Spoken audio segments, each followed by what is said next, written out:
Nah, itu perasaan dari Pak Dance itu seperti apa gitu? Ketika menanggapi keluarga dari Pak Dance yang ada yang pro, ada yang kontra. Inilah hidup yang kekal.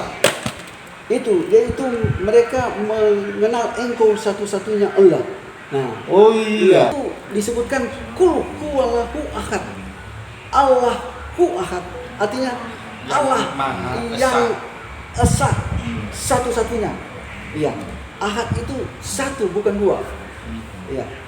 Bukan tiga ya? Bukan tiga.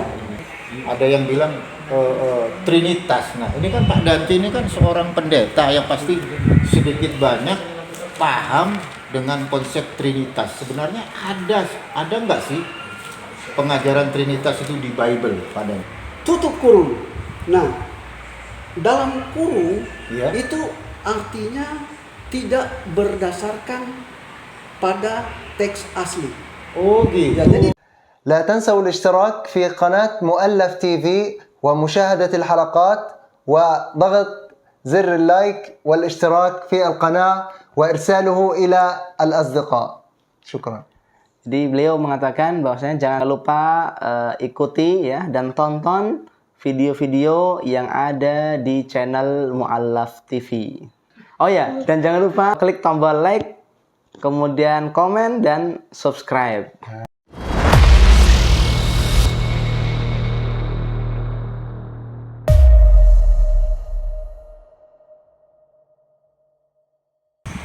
Bismillahirrahmanirrahim. Assalamualaikum warahmatullahi wabarakatuh. Waalaikumsalam warahmatullahi wabarakatuh. Innal hamdalillah nahmaduhu wa nasta'inuhu wa nastaghfiruhu wa na'udzu billahi min syururi anfusina wa min sayyiati a'malina. May yahdihillahu fala mudilla lahu wa may yudlil fala hadiya lahu. Asyhadu an la ilaha illallah wahdahu la syarika lahu wa ashhadu anna Muhammadan abduhu wa rasuluh. Allahumma sholli wa sallim wa barik ala Muhammad wa ala alihi wa sahbihi ajma'in. Amma ba'du. Yang pertama-tama kita panjatkan puji syukur kehadirat Allah yang Maha Kuasa, yang mana kita pada sore hari ini bisa dipertemukan dengan saudara baru kita, yaitu Pak Dance, yang hadir di Geraha Mu'allaf atau YPM At-Tauhid Surabaya, Indonesia. Dan yang kedua, salawat dan salam kami limpahkan kepada Rasulullah Muhammad SAW, yang mana telah membimbing kita ke jalan dari gelap menuju terang benderang. Assalamualaikum Pak Dance dan Mas Valen. Waalaikumsalam. Alhamdulillah bisa hadir di sore hari ini. Ini saudara kita Pak Dance yang akan kita wawancarai sebagai saksi kenapa dia kok tertarik kepada Islam.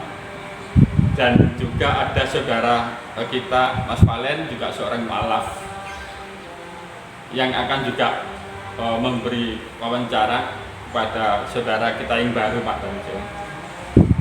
Saya mohon Mas Valen yang juga saya kasih waktu ya kepada Pak Dance untuk memberikan sedikit interview atau pertanyaan kenapa Pak Dance itu bisa tertarik kepada Islam. Monggo Mas Valen. Ya, assalamualaikum warahmatullahi wabarakatuh. Semuanya para pemirsa Mu'allaf ya, Mu'allaf TV. Di sini juga saya sudah ada nih dari narasumber kita ya. Salah satu mu'allaf kita, Bapak Dance Mumek.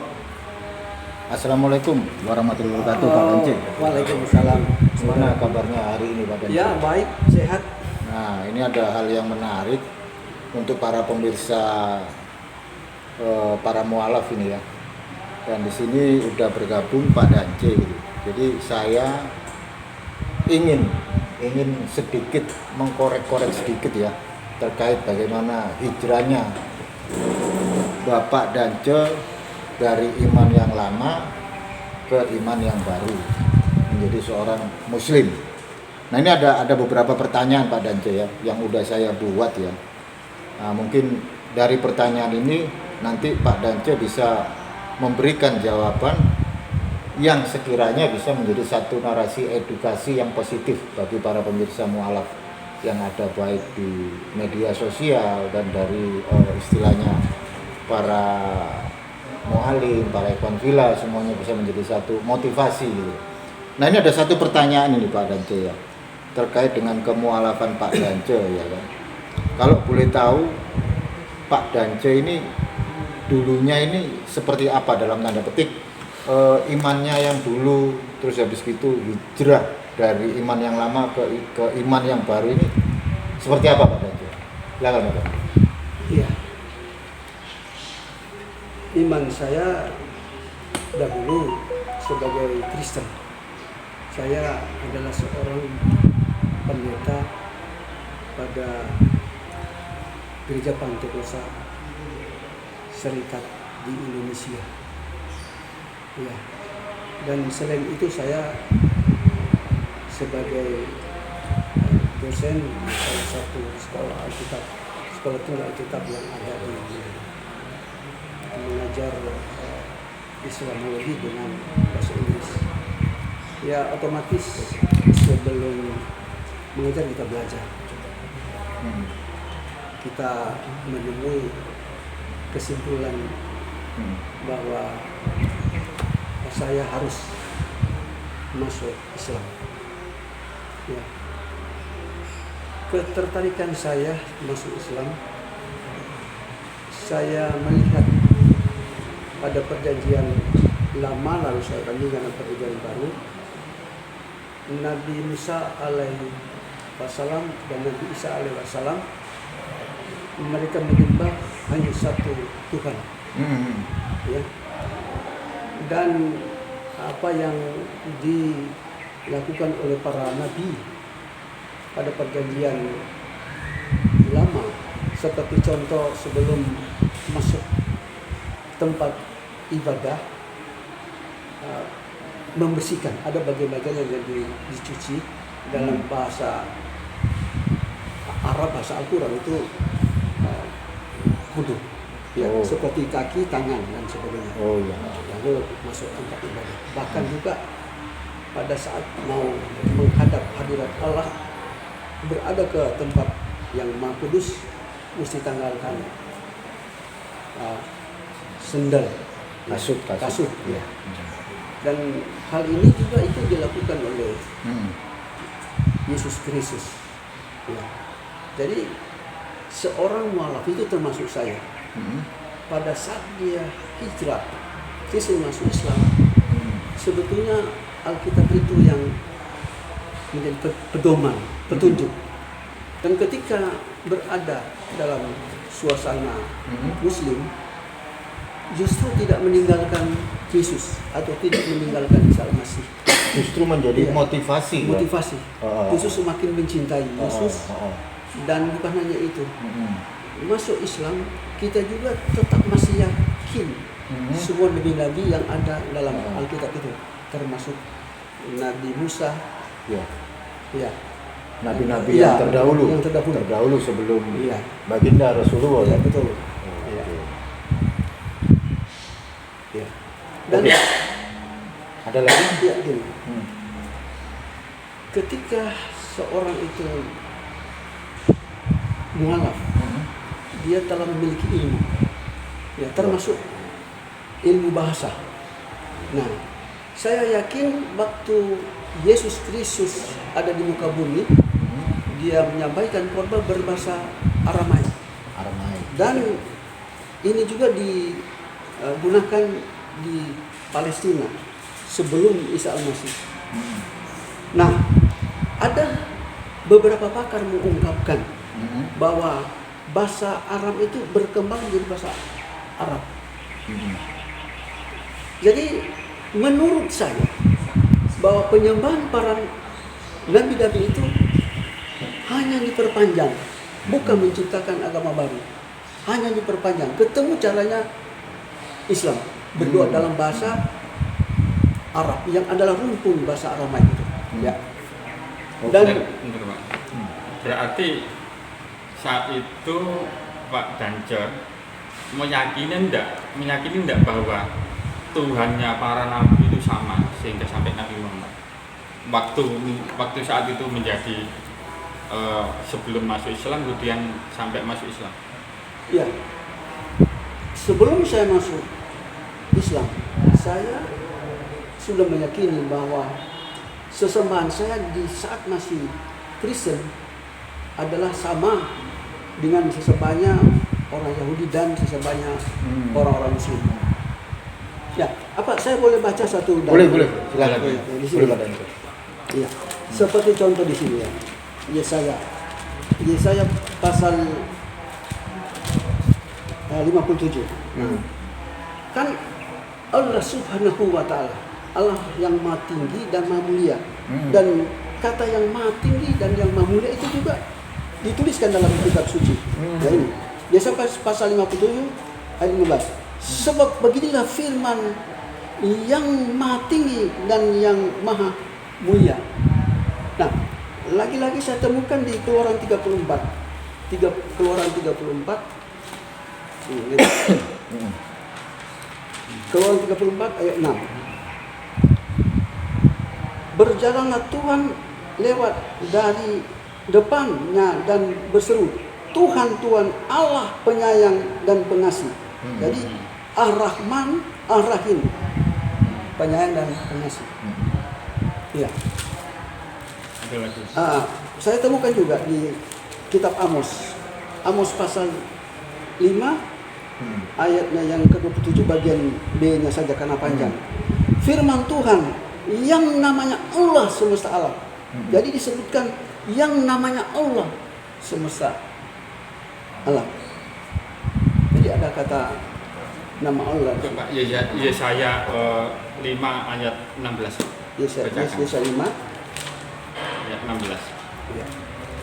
Yesaya 5 ayat 16. Iya, ini. Bacakan. Yesaya 5 ayat 16. Tetapi Tuhan semesta alam akan ternyata Maha Tinggi dalam keadilannya, dan Allah yang Maha Kudus akan menyatakan kekudusannya dalam kebenaran. Kalau di dalam Islam itu Allah SWT, Allah Subhanahu wa Ta'ala, Tuhan yang Allah yang Maha Tinggi dan Maha Suci.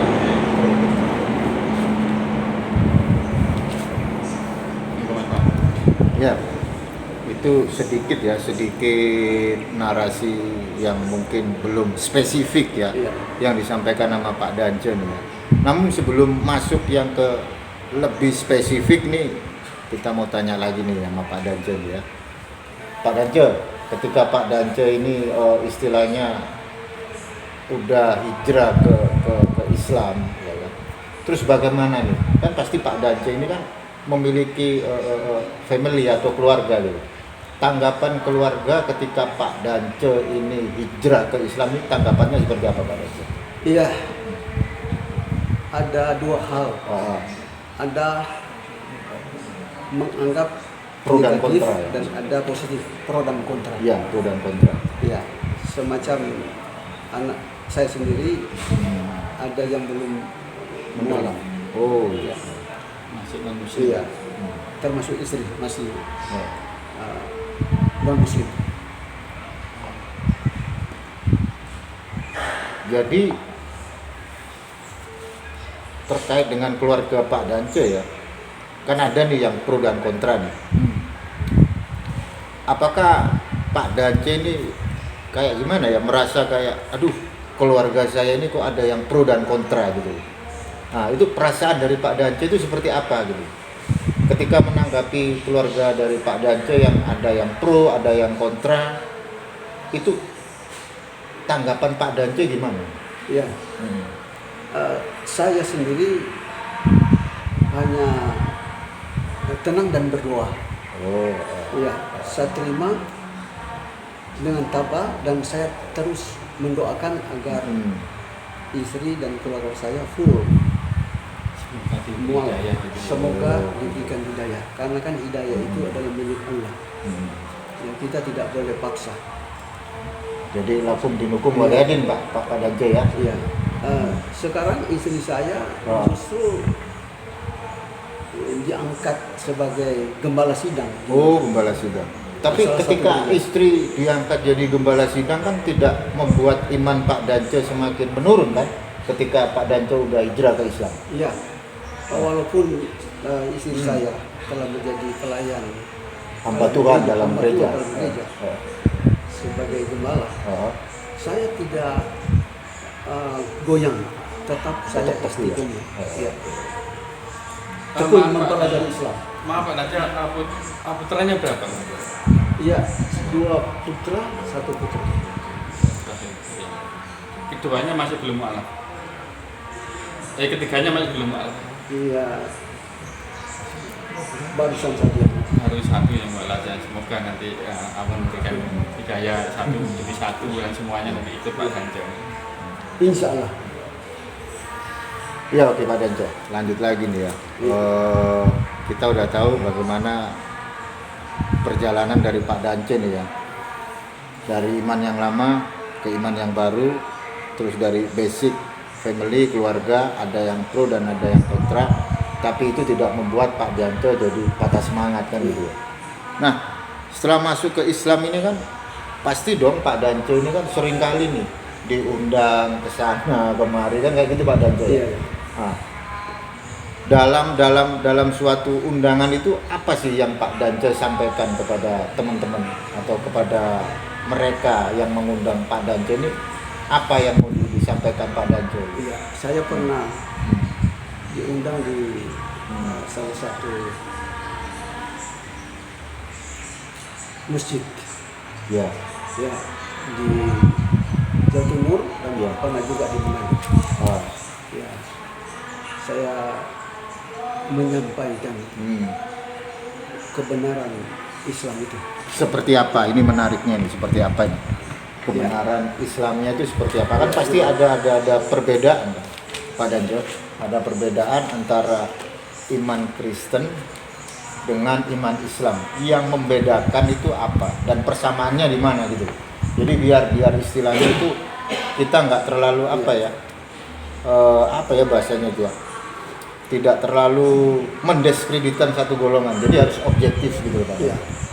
Contohnya di Matius pasal 21, Matius pasal 21. 9 sampai 11. Oke. Dan Bisa ini dijelaskan. Juga, ini Pak juga saya pernah menyampaikan di TikTok. Nah, di sini disebutkan dan orang banyak yang berjalan di depan Yesus dan mengikutinya. Dari belakang berseru, Hosana bagi anak Daud. Jadi di sini dia nasab keturunan Daud. Iya. Berarti Yesus adalah manusia. Daud, ya. Keturunan Daud. Maksudnya. Diberkatilah dia. Berarti Yesus mendapatkan berkat dari Allah. Iya. Berarti dia bukan sumber berkat. Sumber Bukan. berkat adalah Allah. Karena dia diberkati. Nah, oke. Dia yang datang dalam nama Tuhan. Jadi dia datang dalam nama Allah, dalam nama Tuhan. Dalam nama Tuhannya. Ya, Tuhannya. Berarti dia Oh. bukan Tuhan. Dalam nama Tuhannya. Iya. Dan nggak mungkin juga kan Pak Dance. Allah itu punya silsilah kan nggak mungkin. Iya, iya. Dalam iman Islam maksudnya gitu. Oke. Lagi Pak Dance. Hosana di tempat yang maha tinggi. Dan ketika ia masuk ke Yerusalem, gemparlah seluruh kota itu. Dan orang berkata, siapakah orang ini? Dan orang banyak menyahut, inilah Nabi Yesus dari Nazaret di Galilea. Jadi di sini tidak disebutkan inilah Allah Iya, Yesus. benar. Tidak disebutkan inilah Tuhan Yesus, tapi di sini disebut inilah Nabi Yesus. Nah kalau saya hubungkan kata Nabi ini, dia adalah seorang yang diurapi oleh Allah. Ya, berdasarkan Matius pasal 16 ayat 16. Simon Petrus mengungkapkan sesuatu, engkau adalah Mesias. Mesias yang artinya yang diurapi. Jadi siapa yang mengurapi dia itu? Berarti yang mengurapi dia itu yang memiliki otoritas pencipta langit dan bumi. Jadi Yesus diurapi oleh Sang Pencipta langit dan bumi. Diurapi untuk diutus melakukan misi Allah itu sendiri. Ya. Lalu Yohanes 13 ayat 13 bagian terakhir tegas sekali sebutkan, akulah guru dan Tuhan. Nah, kalau guru berarti ada murid. Dan di sini disebutkan Tuhan, dalam Alkitab terjemahan dulu itu Tuan. Kalau dalam bahasa Yunani Kurius atau Krius. Iya, artinya Tuan. Ya, memang kata Tuhan itu dalam bahasa asli Sanskerta itu nama sesembahan. Ya. Jadi tepat sekali sebetulnya terjemahan awal. Terjemahan dulu. Tuan, bukan Tuhan. Ya. Karena kata Tuhan sebetulnya itu kita mempermuliakan. Tuan artinya dipermuliakan seorang yang memiliki wewenang yang di atas ataupun juga dia sebagai atasan, itu Tuan. Ya, tapi kalau Tuhan itu sebetulnya sesembahan. Disematkan kepada Allah Subhanahu wa taala. Yesus bukan sesembahan, tetapi Yesus menyembah kepada sesembahan yang benar, yaitu Allah, atau yang disembah oleh orang yang Yahweh. Ya, begitu.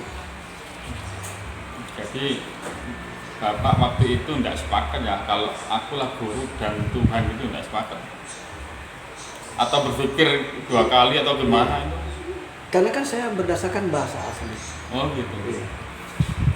Kata bahasa Inggris saja Lord. Lord itu sebetulnya etimologinya itu Tuan. Tuan, bukan Tuhan. Iya. Ketika kita sebut Yesus adalah Tuhan, bukan berarti meremehkan, bukan. Tetap kita mengangkat dia sebagai nabi. Kita menghormati dia. Ya. Nah, ini saya tanya lagi Pak, ini benar ini. Jalan. Kapan Pak Dance itu kok bisa berubah seperti iman teman Kristen yang lain? Padahal teman Kristen yang lain itu mengimani Yesus sebagai Tuhan, tapi Pak Dance waktu itu kok berubah, kemudian Yesus itu sebagai nabi itu sejak kapan? Atau setelah membaca ini atau gimana? Nah, ini kan jelas sekali. Salah satu yang mengubah saya. Yohanes 5 ayat 30. Aku tidak dapat berbuat apa-apa dari diriku sendiri. Aku menghakimi sesuai dengan apa yang aku dengar, dan penghakimanku adil, sebab aku tidak menuruti kehendakku sendiri, melainkan kehendak Dia yang mengutus aku. Jadi seorang penyelidik Bible, semakin dia menyelidiki Bible, semakin dia membenarkan Al-Quran itu sendiri. Ya. Memang sebelum saya masuk Islam, saya sebagai gembala, sebagai pendeta, dan sebagai dosen pada sekolah Alkitab. Ya. Saya 17 tahun, kurang lebih sebagai pendeta, tetapi 10 tahun terakhir saya mulai sebetulnya meyakini bahwa Islam itu adalah agama yang benar, agama yang diridhoi oleh Allah. Ada seorang ahli hukum, profesor, doktor hukum yang di Amerika. Setelah dia baca Al-Quran, dia sangat salut dan dia masuk Islam. Dia mengungkapkan ternyata dia telah pelajari bermacam-macam hukum yang ada di muka bumi, hukum internasional, hukum pidana, perdata, dan dia mengungkapkan ternyata lebih terperinci aturan-aturan atau hukum di dalam Al-Quran itu sendiri. Dalam keluarga juga telah diatur.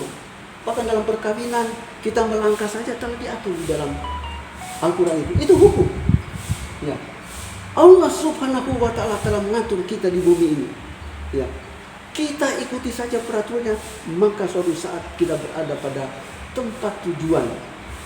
yang benar, sasaran yang benar. Apa Dan- di Bible Bapak itu tidak ada Pak aturan-aturan kayak di Al-Quran gitu? Ada tapi tidak terperinci. Kurang terperinci gitu Ya, ya? tapi bukan berarti tidak ada. Oh iya, kurang rinci gitu ya. Monggo Pak. Ya, oke. Ini menarik ya Pak Dance ini ya. Oke, ini kan sekarang Pak Dance ini kan udah jadi seorang muslim ya kan. Terkait dengan pemberitaan di luar sana itu kan sering kali nih Pak Dance.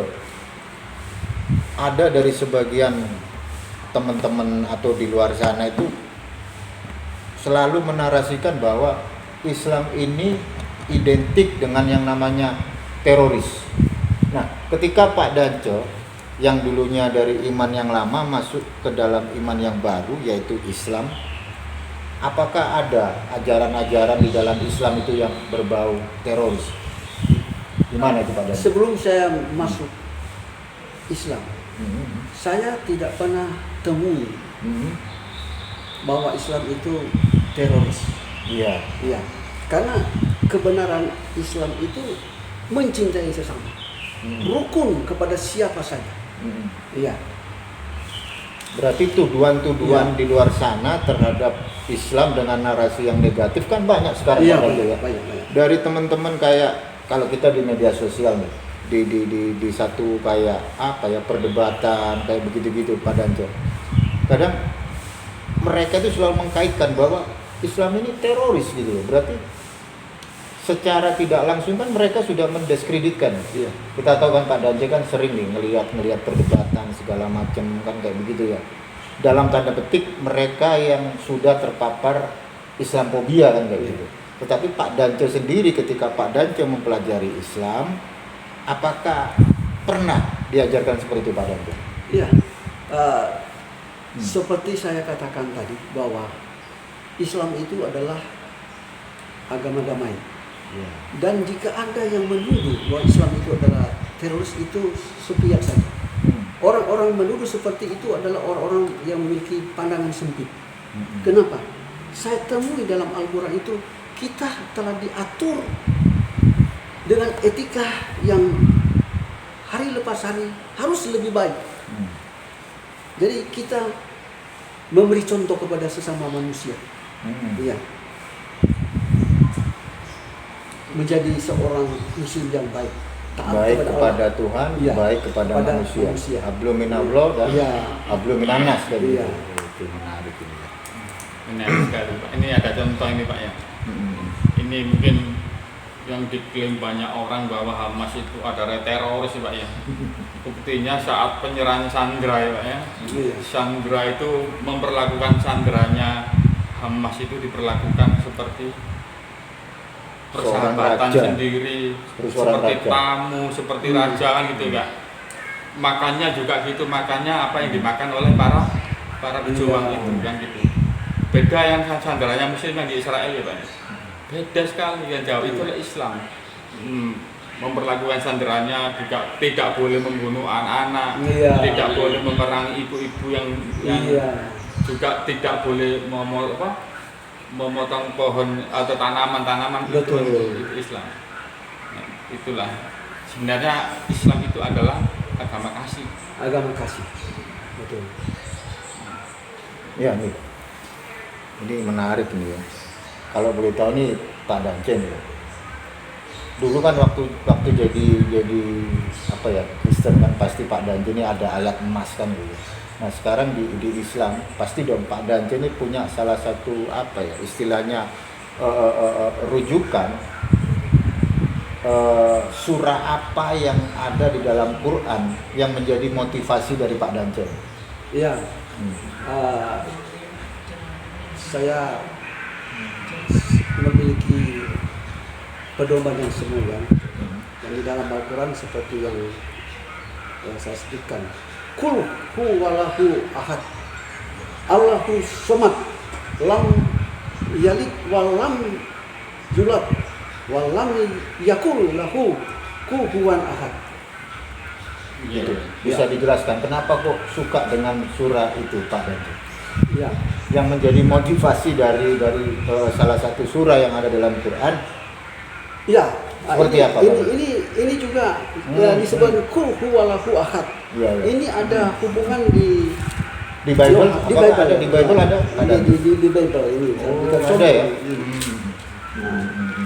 Ya. Ya Yohanes 17 ayat Ya ayat katakan 3. Muhammad. Inilah hidup yang kekal. Itu yaitu mereka mengenal Engkau satu-satunya Allah. Nah, Oh iya. Coba saya Kan baca itu Pak Danco. satu-satunya Allah Nanti, yang Pak. benar dan mengenal Yesus Kristus yang telah Iya. Engkau utus. Jadi di sini satu-satunya Allah. Jadi itu disebutkan kul huwallahu ahad. Allahu ahad. Artinya Allah Maha yang esa, satu-satunya. Iya. Ahad itu satu bukan dua. Iya. Bukan 3 ya? Pak? Bukan tiga. Karena ahad artinya satu. Kalau kesatuan itu beda lagi. Oh, beda lagi. Iya. Itu kalau kesatuan gimana Pak Danco? Kan sekarang tahu lah Pak Danco kalau lihat nonton kayak diskusi kemarin, Iya. ya kan? Ada kan diskusi kemarin yang di Jogja, ya kan? Ada yang bilang Trinitas. Nah, ini kan Pak Danco ini kan seorang pendeta yang pasti sedikit banyak paham dengan konsep Trinitas. Sebenarnya ada nggak sih pengajaran Trinitas itu di Bible, Pak Danco? Silakan Pak Danco. Iya, saya masuk ke dalilnya karena Iya, iya. saya mesti pakai dalil. Siap, siap. Oke. Sebab ada 3 yang memberi kesaksian dalam kurung di dalam surga, Bapa, Firman, dan Roh Kudus, dan ketiganya adalah satu. Dan ada 3 yang memberi kesaksian di bumi, tutup kurung. Nah, dalam kurung Ya. itu artinya tidak berdasarkan pada teks asli. Oh gitu. Ya, jadi di sini sebetulnya pengertian Bapa, Firman, dan Roh Kudus itu tidak berada pada teks asli. Di original teksnya nggak ada Pak. Ya, Pak dan Danco, ini ya? juga dibuktikan oleh Iya, iya. oleh Alkitab New International Version. Di sini ada catatan kaki. Oh, ada Catatan ya? kaki ini kecil sekali dulu. Tadi saya berusaha bacakan sini. Let manuscript of the Vulgata testify. Nah, ini manuskrip akhir Vulgata menyaksikan in heaven Father, Word, and Holy Spirit. Di sorga Bapa, Firman, dan Roh Kudus. And these 3 are, dan ketiganya adalah satu. And there are 3, ketiganya that testify on earth, disaksikan dan menyaksikan di bumi. The not found in any Greek manuscript before 16th century. Tidak ditemukan pada manuskrip Yunani sebelum abad ke-16. Jadi tidak ditemukan pada teks asli sebelum abad ke-16. Berarti diduga sisipan, apa Iya. begitu? Diduga Iya. sisipan. Iya. Oh ya. Oh berarti itu yang Johanin koma itu Pak Iya, Danco iya, ya? iya, iya. Yang diduga itu ayat sisipan untuk memperkuat Nah. doktrin Trinitas Ya, gitu. oke. Nah, ini lagi kita Memang. bahas ini. Sangat menarik Pak. Iya.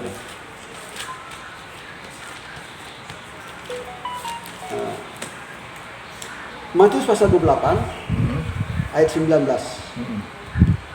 Karena itu pergilah jadikanlah semua bangsa muridku dan baptiskanlah mereka dalam nama Bapa, Anak, dan Roh Kudus. Berapa Pak? Iya. Nah, Berapa? menurut kepercayaan gereja saya sebelum saya masuk Muslim, UPCI. Nah, ya ini bukan berarti menyinggung yang percaya Trinitas, bukan. Tetapi menurut keyakinan kami bahwa ini tidak berdasarkan bahasa asli. Oh gitu Iya. ya. Nah, Bisa dan dibuktikan. kalau toh begini, kalau toh kita lihat di sini, karena itu pergilah jadikan sebuah bangsa muridku dan baptiskanlah mereka dalam nama Bapa, Anak, dan Roh Kudus. Dalam nama Bapa siapa nama Bapa, dan Anak siapa nama Anak, dan Roh Kudus. Jadi disebutkan nama itu sendiri. Ya, jadi nama Bapa telah diberikan kepada Yesus. Nama anak siapa? Yesus. Seharusnya itu dalam nama Yesus Kristus. Saya buktikan pada Kisah pasal 2. Kisah pasal 2 ayatnya yang ke-38. Jawab Petrus kepada mereka, bertobat dan hendaklah kamu masing-masing memberi dirimu dibaptis dalam nama Yesus Kristus untuk pengampunan dosamu. Jadi di sini ada perintah. Ini ceritanya gini. Iya. Waktu Petrus mendengar komando Yesus Kristus, nah kita terbawa Perintah, Pak. oleh pandangan sahabat-sahabat saya dulu ini. Iya. Nah, dia mendengar perintah ini.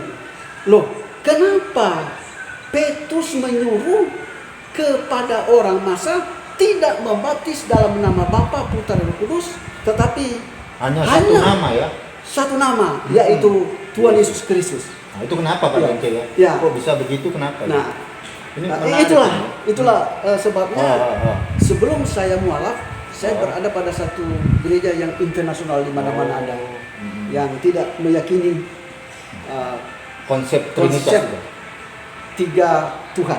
Yang ada sebetulnya adalah Allah yang esa, Dia sebagai sang pencipta segala sesuatu dan menaruh firman kepada Yesus Kristus. Sehingga Yesus memiliki wahyu dan ilham dan mengutus Roh Kudus kepada umat manusia. Sebetulnya di situ tidak ada 3 sesembahan, cuma ada satu. Cuma fungsi Allah itu justru bukan hanya 3, berjuta-juta fungsi Allah itu. Iya.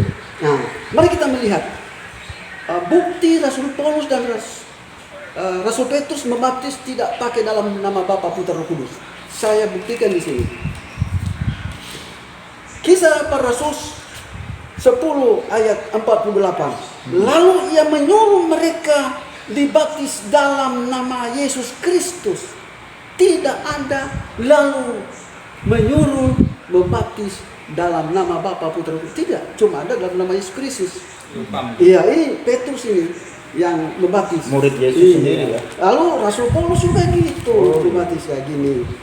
Kita baca pada Kisah 19 ayat 5. Ketika mereka mendengar hal itu, mereka memberi diri mereka dibaptis dalam nama Tuhan Yesus. Lagi-lagi dibaptis Hanya tidak satu pakai nama ya. Bapa, Putra, Roh Kudus, cuma Satu nama Tuhan Yesus ya. Kenapa harus pakai Tuhan Yesus? Karena Yesus sebagai perantara. Iya. Bukan sasaran doa, tapi dia sebagai perantara. Gitu. Jadi siapa sebenarnya Yesus ini Pak Dance? Ya. Kok lebih identik ke utusan gitu loh daripada ke sang pencipta ya? Iya. Nah, itu akan dijawab pada Gimana nih Pak Dance? Biar teman-teman Muslim di sana itu kan ada apa ya? Ada pencerahan gitu loh. Karena kita sedang berbincang, sharing-sharing dengan seorang mantan pendeta Pak Dance ya. Mantan pendeta, mantan gembala. Nah, nanti ini kita bisa dapat ilmu dari Pak Dance ini ya. Mungkin bisa dijelaskan kepada Oke. Saya menjawab, saya langsung pakai dalil. Siap. Dan segala sesuatu yang kamu lakukan dengan perkataan atau perbuatan, lakukanlah semuanya itu dalam nama Tuhan Yesus. Jadi melakukan segala sesuatu dalam nama Tuhan Yesus termasuk membaptis. Sambil mengucap syukur oleh Dia, oleh Yesus. Jadi Yesus ada otoritas dalam bentuk roh. Dia menggerakkan kita untuk melakukan segala sesuatu kepada Allah, Bapa kita. Artinya di Yesus di sini perantara. Perantara. Iya. Bukan pribadi kedua dari Trinitas. Bukan. Oh. Sebagai perantara. Iya. Iya. Jadi segala sesuatu baik dalam doa ataupun kita melakukan segala sesuatu dalam nama Yesus kepada Allah. Gitu. Jadi artinya sini Yesus itu adalah nabi. Yesus itu adalah Tuhan bukan Tuhan. Yesus itu adalah tokoh yang paling utama dalam sepanjang sejarah. Dan Dia sebagai perantara umat Kristen kepada Allah. Jadi fokus yang terutama di sini adalah Allah satu-satunya, sang pencipta langit dan bumi. Yesus sebetulnya sejajar dengan Nabi Musa, ya, sebagai nabi, tokoh yang utama. hanya sebagai Saya penyampai penyembah. firman. Gitu ya. Penyembah Allah, Penyampai firman, utusan, utusan. nabi, Iya. bukan sebagai sang pencipta Iya. gitu. Jadi saya sudah muslim sekarang, Mm-mm. tetap meyakini dia itu adalah utusan Utusan Allah. Allah, ya. Kita tidak bisa abaikan. Iya. Menghormati dia sebagai nabi. Iya. Pak, maaf Pak, pernah nggak Bapak saat jadi gembala atau pendeta itu meyakini bahwa sang pencipta itu adalah Yesus? Pernah nggak berpikir seperti itu? Ya, awal pertama, mungkin tahun pertama, kedua, ketiga sampai Pernah ya? kelima. Tetapi setelah saya selidiki di dalam Bible, ternyata Yesus adalah ciptaan. Itu kan terbukti dalam Wahyu. Mbak. Jadi pernah ya waktu itu mungkin masih muda, Iya, mungkin iya. masih jadi pendeta Iya. bahwa sang pencipta itu adalah Yesus. Iya, Pernah. pernah. Pernah meyakini seperti itu. Tapi setelah belajar bahwa ternyata Yesus adalah ciptaan. Oh gitu. Ayatnya ada Ada, Pak? ada. Di mana Pak? Nanti biar nggak jadi polemik Pak. Iya, betul. Nah gitu loh Pak Dante. Oke. Wahyu ya. Ya, Wahyu pasal 3 ayat 14. Inilah firman dari Amin, saksi yang setia dan benar, permulaan dari ciptaan Allah. Jadi dia firman Permulaan. dari permulaan dari ciptaan Allah. Permulaan dari ciptaan Allah. Ya. Ini Dan dia dalam bentuk firman. Jadi seperti gini, segala sesuatu belum ada. Jadi Allah berimajinasi. Jika aku ini Allah, maka siapa pengikut saya? Lalu keluarlah nur cahaya, keluarlah firman. Dan dia menciptakan ruh, menciptakan para malaikat. Nah pada saat dia mengeluarkan suara, itulah cahaya, itulah firman yang bakal ditaruh kepada Yesus Kristus. Cuman kata firman, para Kristen mengungkapkan itu adalah Yesus yang adalah ciptaan permulaan pertama-tama. Begitu. mungkin Cuma dari- kata Yesus itu belum ada. Oh, belum ada. Pada perjanjian lama belum ada. Yang adalah firman. Gitu. apakah itu Nah, kan gini, gimana Pak Gini. Dante? Apakah itu bukan dari ajaran Firman Bapak gereja Pak Dante? Atau gimana? menjadi manusia, dalam bahasa asli menjadi daging. Ah. Jadi firman ini perkataan Allah. Jadi firman itu bukan Allah. Bukan Allah menjadi firman, tapi firman menjadi daging. Artinya firman itu ada kepada Yesus dan bukan hanya kepada Yesus, kepada para nabi-nabi. Dan sebelum Yesus ada di muka bumi, firman itu telah ada kepada nabi-nabi terdahulu, Nabi Musa. Bahkan firman itu ada kepada para malaikat. Gitu. Apa iya Pak, teman Kristen? Nah ini berdasarkan data ya, berdasarkan data. Apa iya teman Kristen meyakini seperti yang Bapak sampaikan itu? Ya, saya juga belum yakin kalau mereka sepaham ini. Tetapi ini pelajaran yang benar. Apa yang saya sampaikan berdasarkan data. Dan ada yang Bisa belum dipertanggungjawabkan dibukakan rahasianya. Ya, saya kan hanya membaca. Oh iya. Apa yang saya bacakan itu betul. Ya.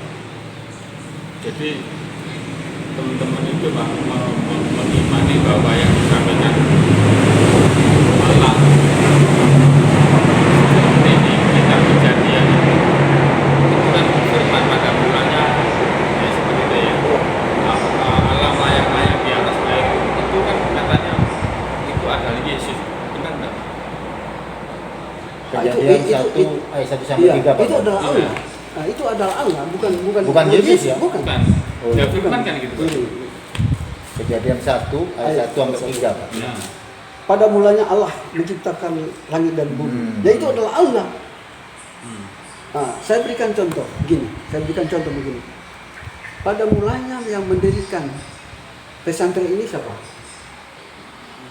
Saya. Namanya siapa? Handoko. Ah. Jadi pendiri mula-mula pesantren ini adalah Bapak Handoko. Dan kalau ada pertanyaan, siapa yang mendirikan bumi ini, menciptakan bumi ini pertama-tama?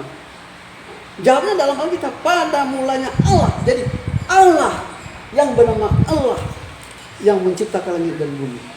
Ya.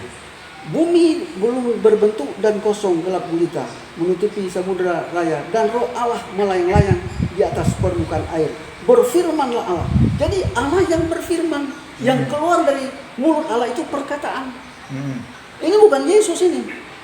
Yesus itu loh oknum sosok di kemudian hari yang akan dikuasai oleh Allah itu sendiri. Yesus berkata begini, sebelum Abraham ada, aku telah ada. Dan perkataan Yesus juga, akulah terang dunia. Dan akulah yang awal yang akhir. Kita kembali kepada Bible. Apa yang aku sampaikan itu berasal dari Allah. Jadi apa yang saya sebutkan tadi, sebelum Abraham ada, aku telah ada, dan sebagainya, itu adalah gerakan roh dari Allah. Roh dari Allah meminjam tutur kata lidah Yesus sehingga menyampaikan seperti itu. Firman. Jadi bukan Yesus yang ada lebih dulu ya. Yesus yang bilang semua yang aku sampaikan berasal dari Allah. Berarti segala sesuatu itu Ilham Allah, wahyu dari Allah. Oh gitu ya. Jadi bukan Yesusnya yang Allah ya. Bukan Yesus yang Allah. Betul. Yesus dipakai oleh Allah. Memiliki kepenuhan sepenuh Allah. Ya, seperti ini. Ini kan ini botol diisi air. Diisi air. Jadi ini air tetap air, botol aqua tetap botol aqua. Jadi Yesus diisi Roh Kudus atau Jibril. Jadi Jibril, Roh Kudus itu berasal dari Allah. Yesus tetap Yesus. Hanya menyampaikan firman Allah gitu. Iya.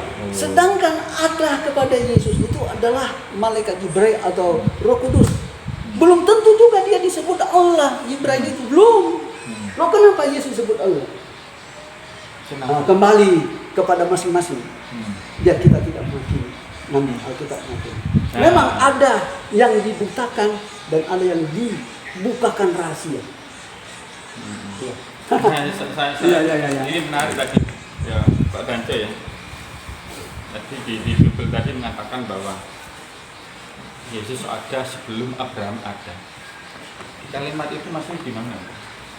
Sedangkan di Matius 1 ayat 1 itu Yesus anak Daud, anak Abraham. Ini yang benar ya gimana? Maksudnya? Begini. Yesus kan disematkan firman.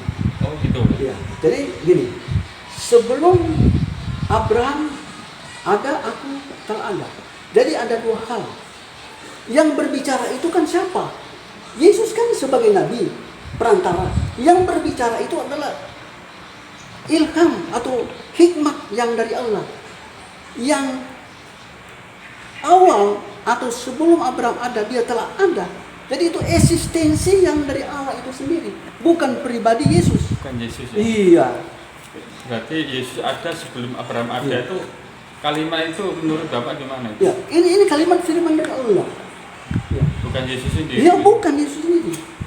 Yang ada di dalam Yesus itulah yang ada sebelum Abraham ada. Termasuk roh.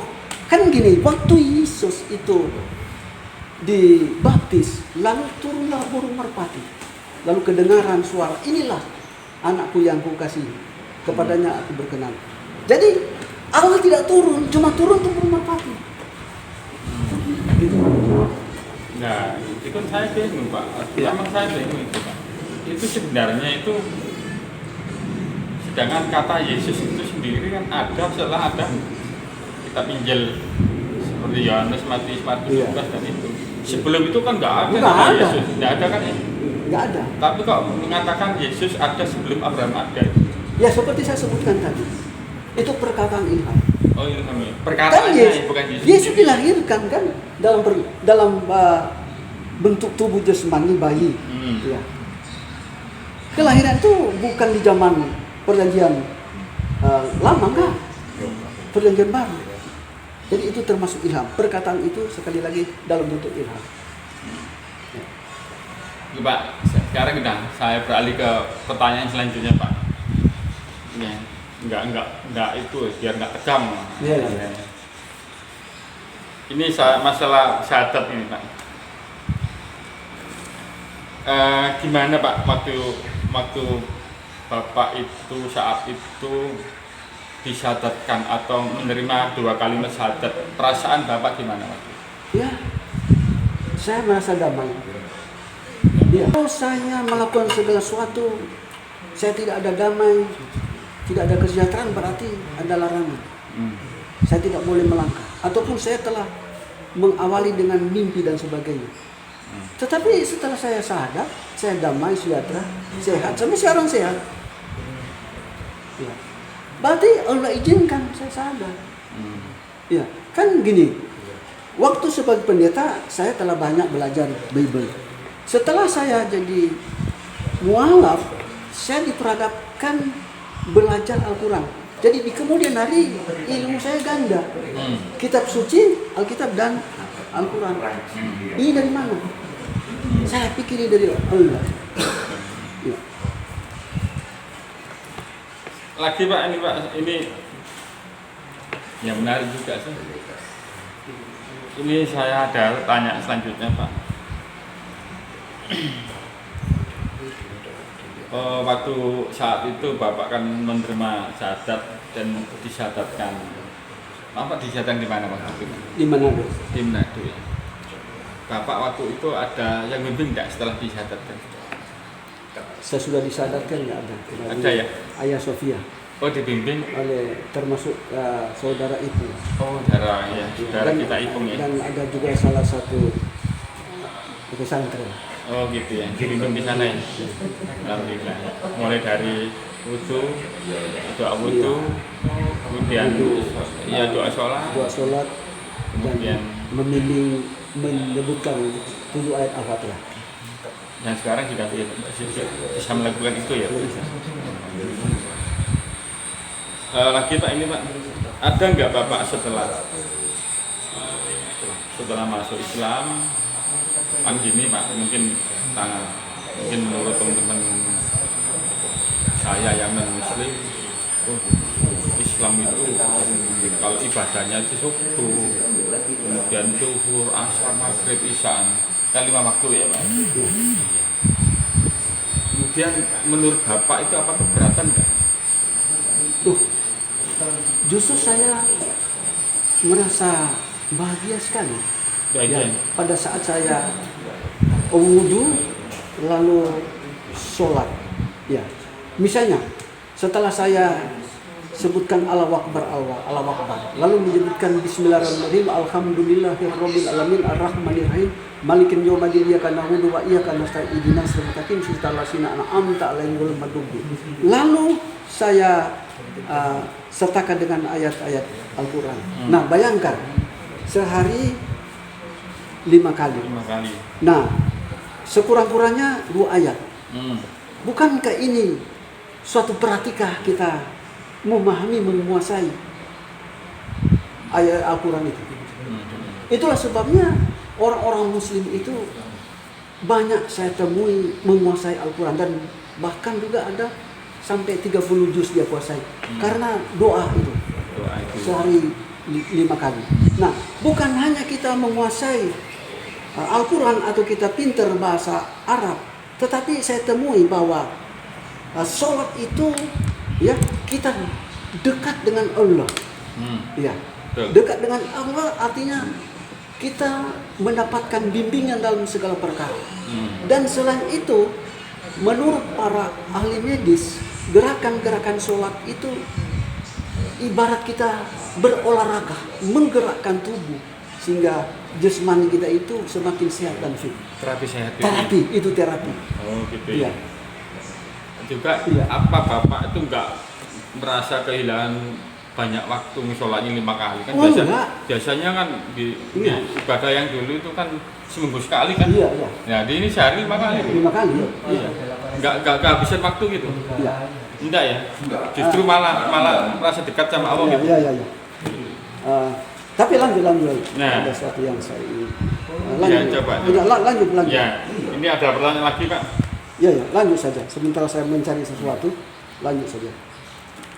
Bapak sampai saat ini setelah menjadi mu'alaf, seorang mu'alaf. Iya, lanjut.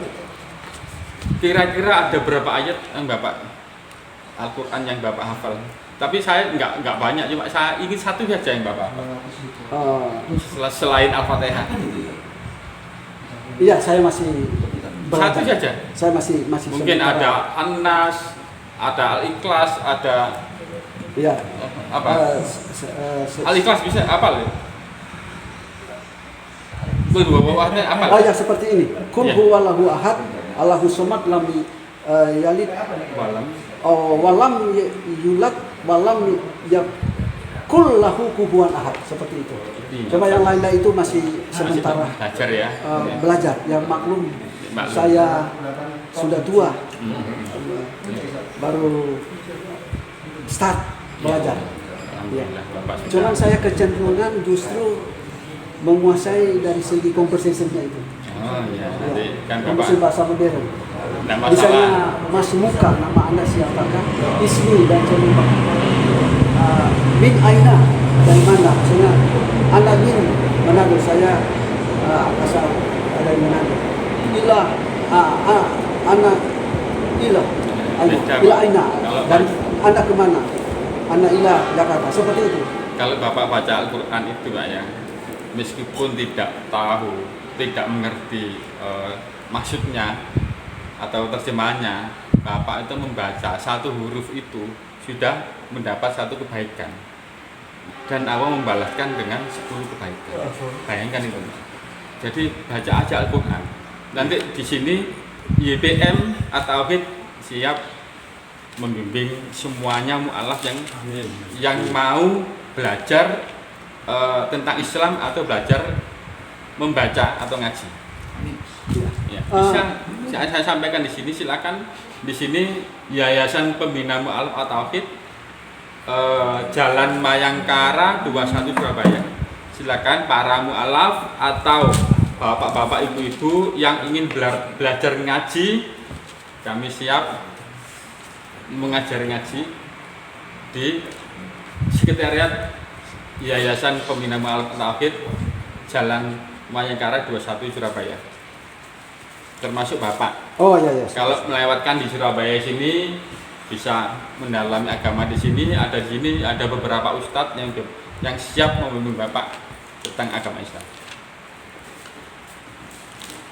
Ada pertanyaan lagi, Pak? Ya. Saya boleh nimbrung pertanyaan Ustaz? Monggo ya. Enggak usah tetap. Ya. Terus Bapak dan Cep tadi menjelaskan bahwa Yesus sudah ada sebelum Abraham ada. Ya. Ya. Di Amsal 8 23 25 24 Amsal 28 nomor 23 24 25 coba. Amsal 8. Amsal 8 Ya, itu, nomor 23 24 dan 25. Iya, saya baca. Saya baca. Tuhan telah menciptakan aku sebagai permulaan pekerjaannya, sebagai perbuatannya yang pertama-tama dahulu kala. Sesudah pada zaman purbakala aku dibentuk pada mula pertama sebelum ada. Ini kata-kata hikmat, Pak. Yang dimaksudkan ini bukan berarti Salomo yang diciptakan Allah pertama-tama. Salomo mendapatkan ilham dari Allah, wahyu dari Allah. Kata-kata hikmat ini merujuk kepada firman itu sendiri. Firman itu sendiri. Ini ada Dan kalimat ya Pak. Ada kalimat begini. Sebelum air samudra raya ada, aku telah lahir. Kalau memang kalimat ini dijadikan kalimat majas, kalimat amsal, metafora, seharusnya Yesus berkata bahwa saya sebelum sebelum Ibrahim ada, sebelumnya seharusnya diartikan yang sama, yaitu sama-sama metafora. Itu pertama. Yang kedua, kalau memang Yesus itu ada sebelum Ibrahim ada, kalau diartikan secara literal, secara tekstual, maka sebenarnya Salomo udah ada sebelum bumi ini ada. Berarti kalau secara teks ya Salomo lebih hebat dari Yesus. Tetapi kalau diartikan secara majas, maka keberadaan Yesus sebelum Abraham berarti harus diartikan secara majas. Tidak boleh satu majas, satu tidak majas gitu Pak. Satu metafora, satu tidak metafora. Ini namanya bermuka dua Pak, apa ganda, apa bersifat ganda. Gimana menurut Bapak? Penafsiran ganda ini gimana? Ya, seperti saya sebutkan tadi, Salomo mendapatkan ilham. Dia berbicara hal ini bukan berarti itu pribadinya Salomo, tapi ini merujuk kepada sang firman itu. Ya, firman itu yang suatu saat masuk berada di dalam Kristus. Itulah disebut firman menjadi daging, firman menjadi manusia. Gitu. Ini Tadi perkataan Salomo atau bukan? Itu perkataan Salomo, tetapi Perkataan Salomo. Ilham dari Allah. Eh, Jadi begini Pak, saya seperti telah menyebut, seperti saya sebutkan tadi. Nah, segala sesuatu belum ada. Ya, malaikat belum ada. Yang ada adalah satu-satunya Allah sendiri itu. Nah, dia berimajinasi, dia berpikir, aku ini adalah Allah. Kalau aku ada Allah, pasti aku ada pengikut. Nah, pada saat dia berpikir, keluarlah nur, keluarlah cahaya. Dan dia menciptakan segala sesuatu lewat firman. Yang dimaksudkan itu adalah perkataan Allah itu sendiri. Yang dia ciptakan pertama-tama. Karena perkataan itu lahir oleh karena ide itu adalah ciptaan. Seperti begitu. Nah, Sekali lagi, ide adalah ciptaan. 825 nomor 25 ya. Sebelum gunung-gunung tertanam, terlebih dahulu daripada bukit-bukit, aku telah ada. Ini yang berkata ini Salomo, Pak. Tapi bukan Salomo yang pertama-tama diciptakan. Kalau begitu di tadi itu perkataannya Tuhan ya Pak, ya, Ya, bukan Yesus. itu adalah firman yang tercipta oleh pikiran Allah. Ide itu adalah ciptaan. Kalau Maka- Yesus ada sebelum Abraham itu Pak. Begini, kan Yesus bilang begini, sebelum Abraham ada, aku Ada. telah ada. Ya. Nah, itu adalah ilham yang digerakkan oleh Jibril atau roh yang menguasai Yesus itu sendiri. Bukankah Yesus itu lahir di Oh, perjanjian berarti bukan Yesus. baru? Bukan Yang Yesus. dimaksudkan yang sebelum Abraham ada aku telah Aku ada, itu telah bukan ada. pribadi Yesus. Bukan pribadi Yesus. Iya. Bukan pribadi Yesus.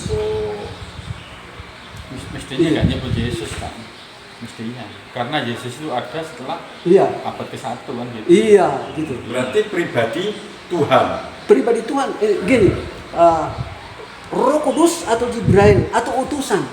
Nah, itu memang kan lahir diciptakan sebelum Abraham ada. Berarti bukan Yesusnya ya. Bukan Yesusnya. Demikian juga Salomo berkata, aku telah ada, telah lahir sebelum gunung-gunung ini tertanam di bumi. Berarti itu bukan Salomo. Salomo, Bukan. Tuhan ya. Bukan Salomo, tetapi Salomo mendapatkan ilham, hikmat, dia mengucapkan begitu. Itu berbicara firman yang keluar dari mulut Allah. Berarti Tuhan. Iya. Firman. Iya. Oke Pak. Monggo dilanjut.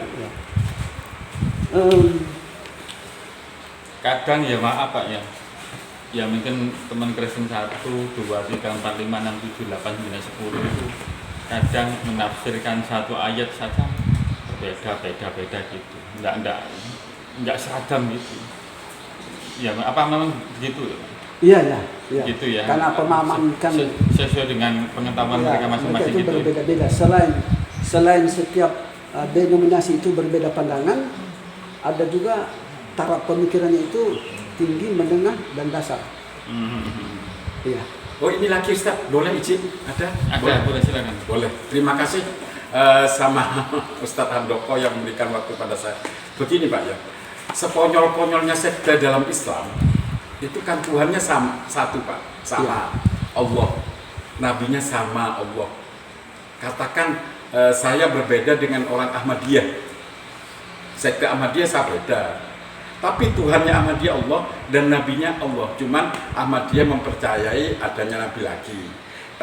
Tapi Tuhannya sama, yaitu Allah, Nabinya Muhammad. Ini keliru. Sama dengan saya, Pak. Tapi mengapa orang Kristen Tuhannya beda, konsep ketuhanannya beda, dan beda-beda, Pak. Sekarang saya tanyakan sama Bapak pertanyaan, bagaimana caranya dengan Alkitab Bible yang sama, bagaimana caranya agar Tuhannya Kristen itu sama? Gimana, Pak? Gini. Agar Tuhannya orang Kristen itu sama-sama Yesus, begitu, Pak. Karena Tuhannya orang Kristen tidak sama. Bagaimana agar Tuhannya orang Kristen sama? Gimana, Pak? Gini. Tadi sebetulnya saya sudah terangkan itu. Cuma Bapak kan datang terakhir. Nah, cuma saya jelaskan gini. Sebetulnya dalam Bible itu tidak ada kata Tritunggal. Namun yang ada itu faktanya sekarang, Allah itu esa, Allah satu, dan dia menyatakan sebagai Bapa Sang Pencipta. Dan Allah yang itu juga yang esa itu memberikan firman kepada Yesus. Sehingga Yesus ada ilham, Yesus ada wahyu. Dan selain itu ada Roh Kudus yang diutus oleh Allah itu sendiri. Dan Roh Kudus ini kadang-kala kita sebut malaikat Jibril. Jadi di situ tidak ada Allah tiga, tetapi hanya satu. Begini, Pak. Ya, saya akan ke sana. Bagaimana caranya agar Tuhannya orang Kristen itu satu? Ya, gitu. saya akan ke sana, Pak. Oh, baik. Saya akan ke sana karena saya mesti awali dengan fakta yang ada. Nah, sekarang ini, bagaimana supaya menjadi satu? Ya kita ikuti saja Yesus. Yesus bilang kan begini, mengenal hidup yang kekal itu mengakui Allah satu-satunya dan aku utusan. Jadi apa yang disampaikan Yesus ikuti, bahwa dia hanya utusan dan Allah satu-satunya. Karena bagi Kristen itu harus ikuti Yesus. Kalau Yesus berdoa kepada Allah, maka Kristen mesti berdoa kepada Allah. Kalau Yesus bilang Allah hanya satu, ya harus ikuti. Sehingga genaplah, terjawablah apa yang ditanyakan. Berarti dengan kata lain, orang Kristen sekarang mayoritinya tidak ikut Yesus. Saya tidak mau menghakimi, Pak. Dengan jelas orang begitu, benar, Pak. orang benar yang mengikuti Yesus itu mengakui dia utusan, Kan tadi mengakui dia nabi.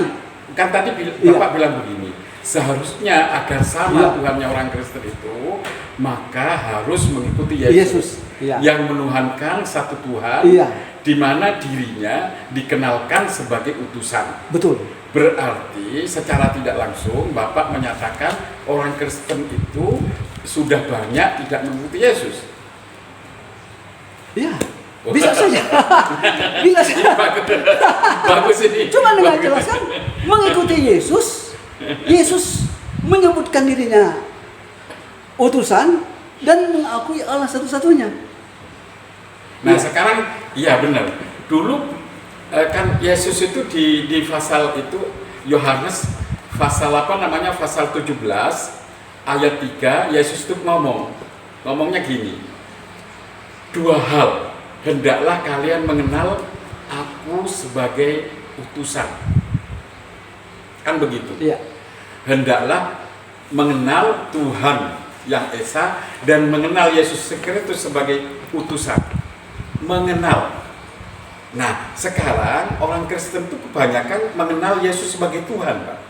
Tidak mengenal Yesus sebagai utusan. Berarti dengan kata lain, orang Kristen ini tidak mengenal Yesus, Pak. Benar apa enggak?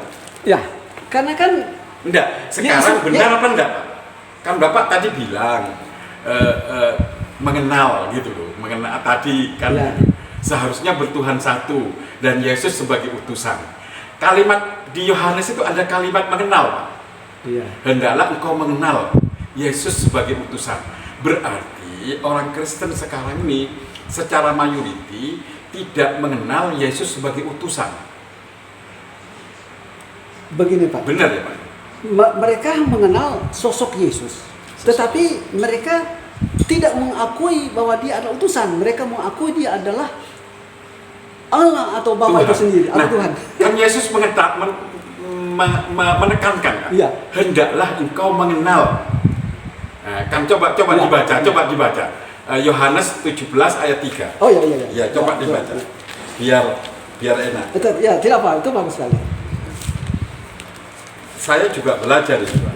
Iya, oke. Yohanes 17 ayat 3. 17. Inilah hidup yang kekal itu, yaitu bahwa mereka mengenal Engkau satu-satunya Allah yang benar dan mengenal Yesus Kristus yang Engkau utus. Nah, Ya. berarti konsep ketuhanan, konsep ajaran Alkitab itu mengenal Tuhan yang benar, yang esa, kemudian mengenal Yesus sebagai utusan. Iya. Kalau saya mengenal Yesus sebagai Tuhan, berarti sebenarnya saya tidak mengenal Yesus. Karena Yesus memperkenalkan. Iya. Berarti tidak mengenal eksistensi Yesus itu. Sebetulnya dia Nah. utusan, tetapi kita sebutkan dia adalah Tuhan dan Allah. Nah, berarti orang Mereka Kristen- tidak mengenal Yesus sebetulnya. Nah, betul. Berarti sebenarnya mereka tidak kenal Yesus ya, Pak. Waduh, ini hebat. Terima kasih. Nah, sekarang pertanyaannya, Pak ya. Sekarang Bapak baru mengenal Yesus sebagai utusan. Iya, sudah lama Pak mengenal Yesus sebagai utusan. Sebelum saya mualaf, saya tahu dia adalah utusan. Oh, berarti sekarang Bapak yang benar-benar Kristen. Sedangkan Kristen yang tidak mengenal Yesus sebagai utusan, berarti bukan Kristen pengikut Yesus. Iya. Begitu, Pak? Iya. Seperti itu. Berarti sekarang Bapak beralih ke Islam. Kalau demikian, orang Islam lebih Kristen daripada orang Kristen yang asli. Ya, Karena kebenaran orang istilah itu saya sering dengar. Itu juga tidak salah. Oh, tidak salah, berarti benar ya, Pak? Iya. Orang Islam lebih Kristen daripada Kristen yang asli karena orang Islam mengenal Yesus sebagai utusan. Iya. Betul ya, Pak? Kan Kristen itu selalu menyebutkan Yesus Kristus, Yesus Kristus. Yesus yang diurapi. Siapa yang mengurapi dia, siapa yang melantik dia adalah Allah. Mereka selalu sebutkan itu, tetapi tidak mengerti maknanya. Oh, Iya. begitu. Gitu. Betul. Tepuk tangan. Ini pertanyaan saya terakhir ya Pak. Pertanyaan saya terakhir ini, apa harapan Bapak setelah masuk Islam ini? Dan juga mohon disampaikan pesan kepada teman-teman Muslim yang hidup di luar, juga ya sahabat-sahabat Bapak yang ada di luar, yang pesan Bapak ini. Ya, karena awal pertama saya seorang pendeta, lalu masuk Islam. Seorang pendeta tugasnya kan berdakwah, memberitakan firman Tuhan. Nah, seperti saya pada saat pendeta, saya menyampaikan firman Tuhan di mana-mana. Bahkan saya sudah berkali-kali ke luar negeri dalam misi yang sama. Nah, setelah saya menjadi Islam, otomatis saya masih tetap kembangkan talenta saya berdakwah atau berkorban di mana-mana. Saya kan sudah berkali-kali diundang di masjid menyampaikan khotbah, ya, khotbah Jumat. Nah, ini adalah misi saya, dan saya menyampaikan kepada sahabat-sahabat saya yang mualaf, tetap istiqomah. Anda Kristen masuk Islam, Anda tetap masih mengakui Yesus Kristus. Anda masih mengakui dan meyakini para nabi-nabi yang terdahulu. Dan juga bagi mereka yang sejak kecil sebagai Muslim tetap bertahan, eksis, yakin kita berdakwah sesuai dengan talenta kita masing-masing. Demikian. Wassalamualaikum warahmatullahi wabarakatuh. Waalaikumsalam warahmatullahi wabarakatuh. Terima kasih Pak. Terima kasih Bapak Tance bisa hadir di Yayasan